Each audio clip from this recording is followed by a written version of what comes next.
कुढ़नी विधानसभा उपचुनाव में अगर एमआईएम असदुद्दीन वैसी को भी मैदान में उतार देती है, फिर भी वहां असदुद्दीन वैसी को वोट नहीं मिलेगा, क्योंकि गोपालगंज उपचुनाव के परिणाम ने यह बता दिया है। इससे लोगों को पता चल गया है कि असदुद्दीन वैसी और भाजपा के बीच आंतरिक गठबंधन है और अब ये चीजें एक्सपोज हो चुकी है। और अब अगर असदुद्दीन वैसी भी कुढ़नी विधानसभा में उपचुनाव लड़ लें, फिर भी उनको वोट नहीं मिलेगा, वहां से महागठबंधन के प्रत्याशी की जीत तय है। और यह हम पार्टी के राष्ट्रीय प्रवक्ता दानिश रिजवान के तरफ से कहा गया है, आरोप लगाया गया है असदुद्दीन वैसी पर कि असदुद्दीन और भाजपा के बीच आंतरिक गठबंधन है। और अब हम आपको बताते हैं कि आखिर कुढ़नी विधानसभा उपचुनाव में एमआईएम के तरफ से जैसे ही वहां चुनाव लड़ने का ऐलान किया गया है, फिर इस बात की चर्चा चल पड़ी है कि असदुद्दीन वैसी तो आरजेडी यानी कि महागठबंधन के पीछे ही पड़ गए हैं।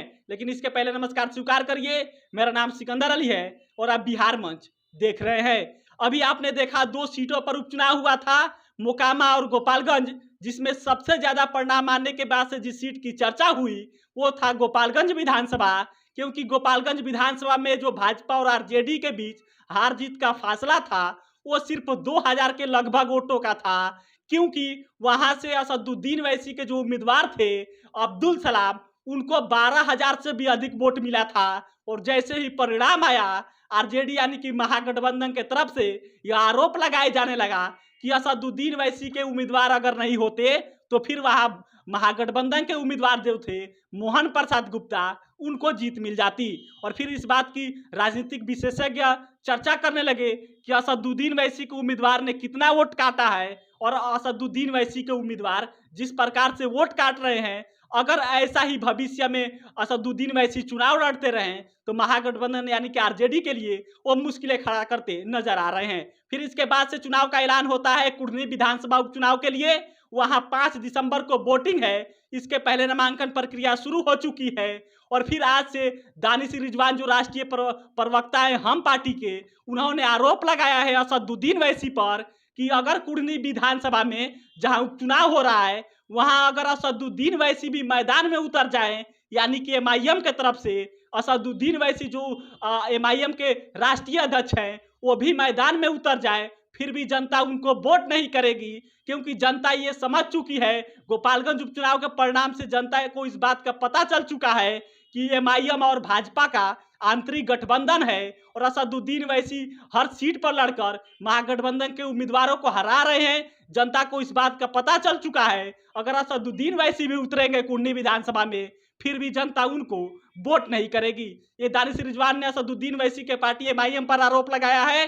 दानिश रिजवान हम पार्टी के राष्ट्रीय प्रवक्ता है और गोपालगंज उपचुनाव का उदाहरण देते हुए बताया कि दानिश रिजवान ने बताया कि देखिए कुढ़नी विधानसभा में एमआईएम फिर से चुनाव लड़ने का ऐलान कर रही है और वहां अगर असदुद्दीन वैसी भी चुनाव लड़ेंगे तो फिर वहां कुछ प्रभाव नहीं पड़ेगा, क्योंकि जनता इस बात को समझ चुकी है और महागठबंधन के प्रत्याशी की जीत कुढ़नी विधानसभा से तय है।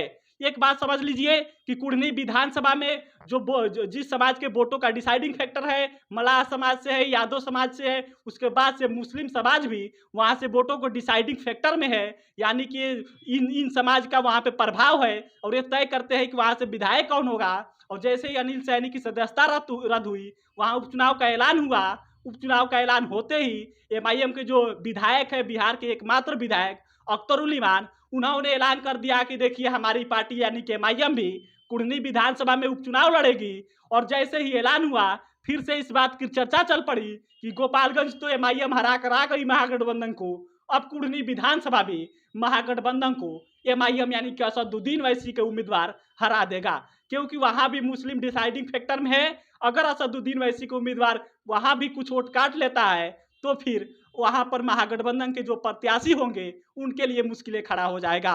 फिर देखिए बहरहाल इस पर आप क्या सोचते हैं बताइएगा। लेकिन ये रिजवान, दानिश रिजवान जो हम पार्टी के राष्ट्रीय प्रवक्ता है, उनके तरफ से असदुद्दीन वैसी पर एक गंभीर आरोप लगाया गया है कि भाजपा और एमआईएम का आंतरिक गठबंधन है और इसको जनता समझ चुकी है। गोपालगंज उपचुनाव का परिणाम ने बता दिया है लोगों को कि एमआईएम और भाजपा का आंतरिक गठबंधन है। इस पर आप क्या सोचते हैं? दानिश रिजवान के आरोप पर क्या सोचते हैं? एमआईएम जो हर सीट पर चुनाव लड़ रही है, एमआईएम का ये फैसला क्या है? क्या एमआईएम को लड़ना चाहिए, इस पर आप क्या सोचते हैं आप कमेंट करके जरूर बताइएगा। जो खबर था हमने आपको बता दिया। फिलहाल इस वीडियो में इतना ही। कैमरे के पीछे दीपक खड़े हैं, मैं आपके साथ सिकंदर अली। आप बिहार मंच देख रहे थे। बहुत बहुत धन्यवाद।